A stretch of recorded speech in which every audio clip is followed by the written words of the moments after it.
Alright, in this video I'm going to show you kind of a basic introduction to Adobe Premiere Pro. We're going to piece together a real simple little video story using some clips that I shot on my kids recently.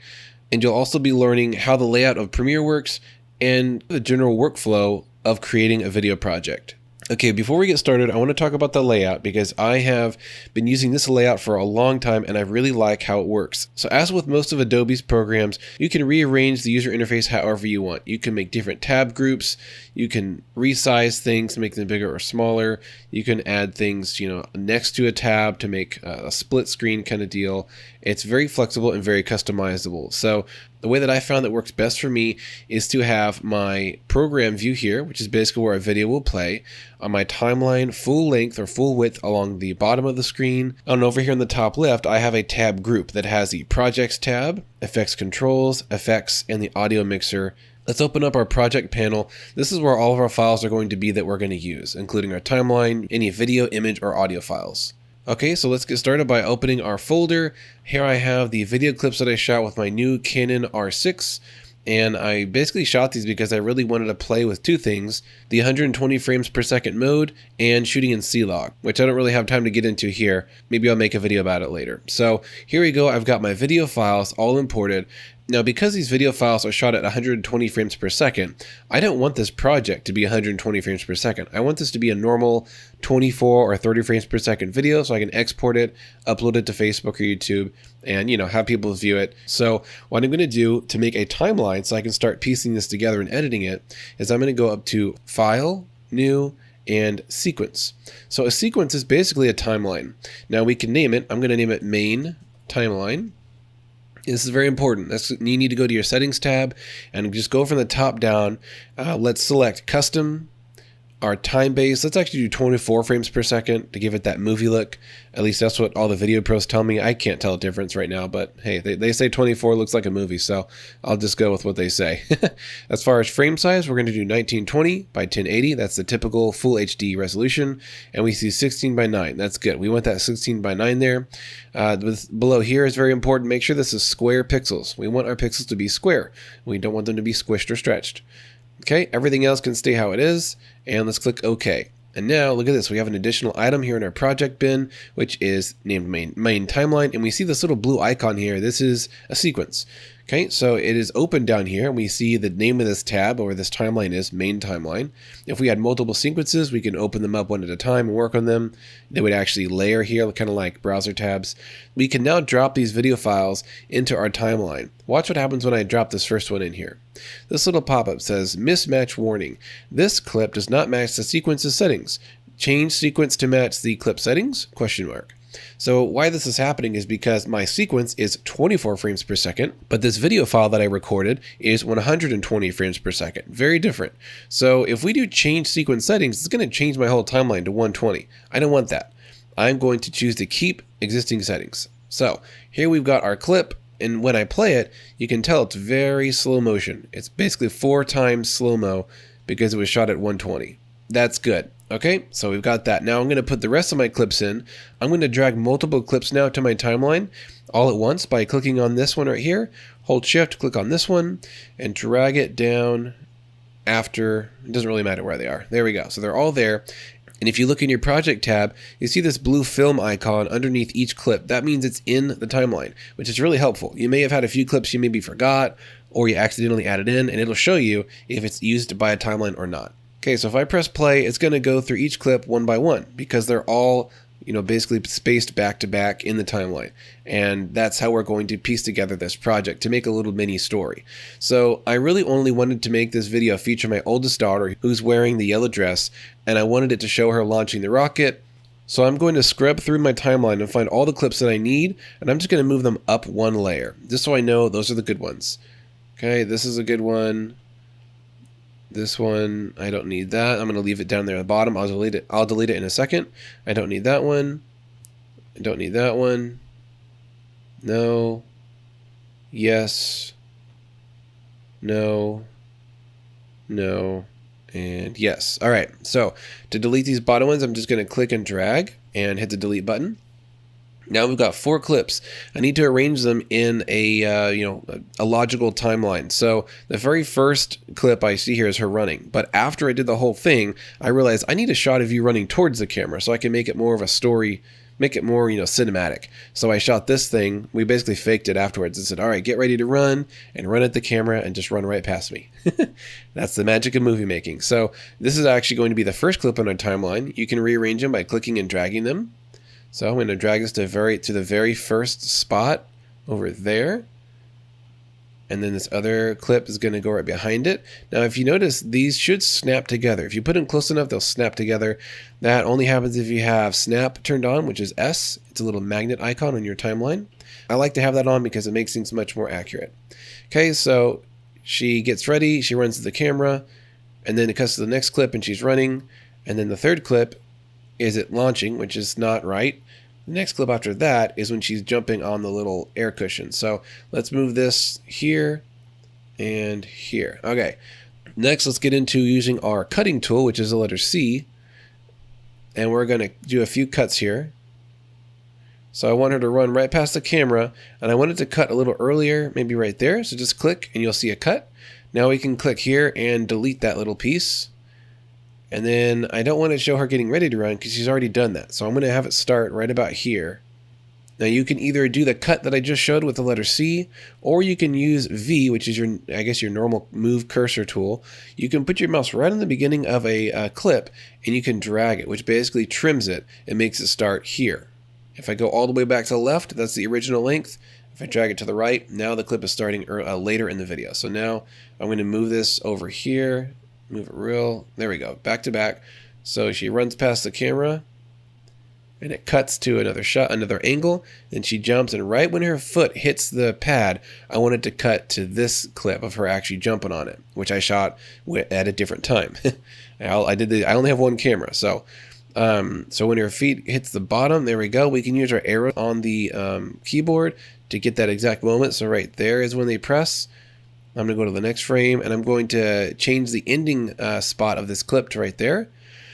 Now I need to find when her feet touch the pad on this clip, which is right. Let's use our arrow keys. Right there. I'll do right there. So move our beginning spot there. Drag this to the left. Okay. And then it shoots off into the air. So I don't need all this beginning part because that's boring. There we go. I want it right when it launches. You can actually see her jumping into the frame on the bottom and then landing, and that's when it launches. I love that angle. So cool. So I'm going to trim to right here, move it over, and the ending, it's going to fall down. The little rocket falls back down, and right when it gets out of the scene, I'm going to cut to black right there. So I'm going to drag this endpoint right there. Cool. So this is only 34 seconds long. Let's see what it all looks like in super slow-mo. I'm going to press spacebar for play.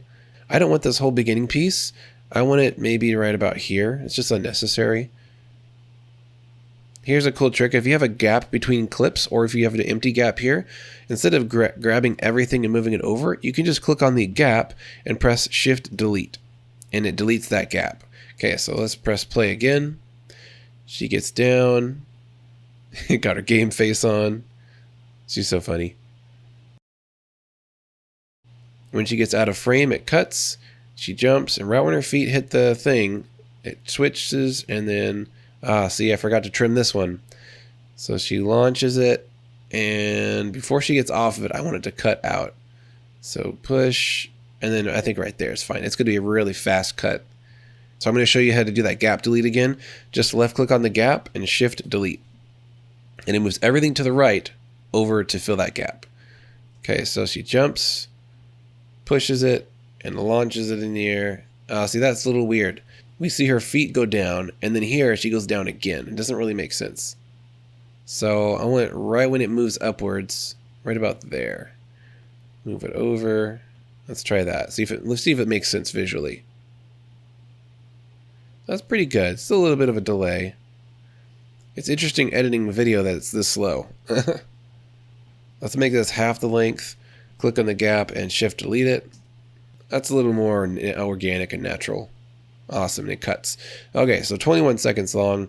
I'm going to do Control S to save this. Now, let's do a few more things here. Let's make an adjustment layer to basically edit all these clips at once and make them look a little bit better, because C-Log is admittedly kind of a flat type of video file in terms of color and value, so we need to adjust it and color grade it. So in our project panel, let's go to this little page, new item, click on it, and select adjustment layer. Click OK, and drag this blank or black adjustment layer on top to the layer just above your video clips, and we need to make the length fit our whole timeline. So there we go. An adjustment layer is not a video file, so it can be stretched to any length. So with our adjustment layer selected, let's go to our effects tab and let's type in LUM in the search. Let's click on a Lumetri preset. I'm just going to do Cinematic 100. That looks pretty cool. It's pretty harsh in terms of contrast. We can adjust that though, don't worry. So let's go to effects controls, and if you see the Lumetri color sign space 100, that's where it is. So you can open up each of these little panels and you can adjust the stuff. There's exposure, kind of like Lightroom really. You've got contrast, shadows, all these things. This is probably a LUT being used to make this look, so dark and gritty.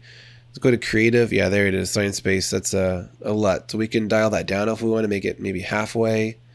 I do like how it looks. Turn up our vibrance, maybe make it a little more strong with the color. Let's go back up and turn up our contrast, see what it looks like. I don't want to do contrast too much. There we go. You can really just play around with it. If you want to see what it looks like before and after, just go to the name of your effects item and click on the FX, and it basically turns it off. And boy, is that a world of difference right there. That's crazy. Okay, so I'm just going to keep this just for the sake of time and keeping this video simple. Now when we play, all the video clips below your adjustment layer will be basically adjusted, right? With this LUT and with Lumetri. So when it cuts to the next clip, see, they all look the same, which is great because I shot these all right back to back. They had the same color and lighting and everything, and this looks really nice. Okay, one thing this video doesn't have is any sound, because when you shoot in 120 on the Canon R6, there's no sound recorded. It is 4 times slow motion, so I don't know how sound would even work with that. But let's add some music here. So I've got a folder full of calming, royalty-free music I've gotten offline, and I don't know, let's just go with this one. It's an acoustic track. You can drag it into your timeline, or you can drag it into your project bin, let it go, and it'll show up as an audio file, and then you can move that down to your timeline, whichever one works for you. And you can also expand these video or audio tracks by putting your mouse right below on the border, clicking and dragging down. So this makes our audio file taller, just a little bit easier to see where the peaks are. And this song does not start right at the beginning of the file. So I'm going to use C and cut it, then V, select that piece and delete it. Okay, so now the song will play underneath the video files. If you do have video files that have audio, the audio will basically be linked to the video and it will show up down here somewhere. If you don't want those audios to be heard, you can mute whatever channel they're on by clicking on the M. So if I do this, the song track will be muted. But if I have audio here from my video clips, I can click M right on this channel, kill the audio from that my camera recorded, and I can just put music in or voiceover or whatever we're doing. So I'm going to unmute that. Okay, so the video ends, but our song keeps going, so let's add a fade out. We're going to use C to cut right there, V to select this portion of the song track, delete it, and let's go to Effects. Let's get rid of the search result and go to Audio Transitions, Crossfade, and let's do Constant Power. Just click and drag it to the end of your audio file, and there we have our fade out. I'm going to zoom in, but it kind of starts too late, so we're going to drag this. By putting our mouse at the very beginning of this transition, we can adjust when it starts. So I'm going to put it right around there so that our audio will fade out before the video is over. Things coming down, music starts to fade out, and there it is. Now, it's definitely no masterpiece. The song's kind of random. I could probably have found a song that fit better, but like I said earlier, for the sake of this tutorial and time, I'll just use what I got right there. It does the job. And you can adjust audio levels. If you go to your audio track panel, it looks like a soundboard. If we press play, you can see the audio from track 1 is the song track, audio 1. This over here is the master channel. So keep that at 0. If your song or voiceover or whatever is too loud, you can just turn it down here and adjust it. Alright, last thing is we're going to export this. We're going to press Control M, That brings up this export screen. And the first one you want to select is your format. Now, if you're uploading to YouTube or Facebook, just do H.264, and you're going to name your file, tell it where to export to, which I'm going to export to my video file. I'm going to do rocket launch. It's going to make a MP4. Make sure video and audio are checked. Here's the output folder right there. And there we go. Make sure your video settings are correct, which is the HD resolution, 1920 by 1080, and it's exporting at 24 frames per second. That's great. Another thing you want to make sure and check is that the length of your video makes sense. This is 23 seconds. That's correct. And you can see the video ends, and then it goes black for a few seconds while the music ends. That's good. Next, all you do is press export, and it will export your video. And there you have it, a crash course in Adobe Premiere Pro. I hope you learned something helpful. If you have any questions, feel free to ask in the comments below. If you like this content, be sure to subscribe to my channel. I've got a lot of really awesome stuff coming up soon. Well, thanks for watching and have a great week.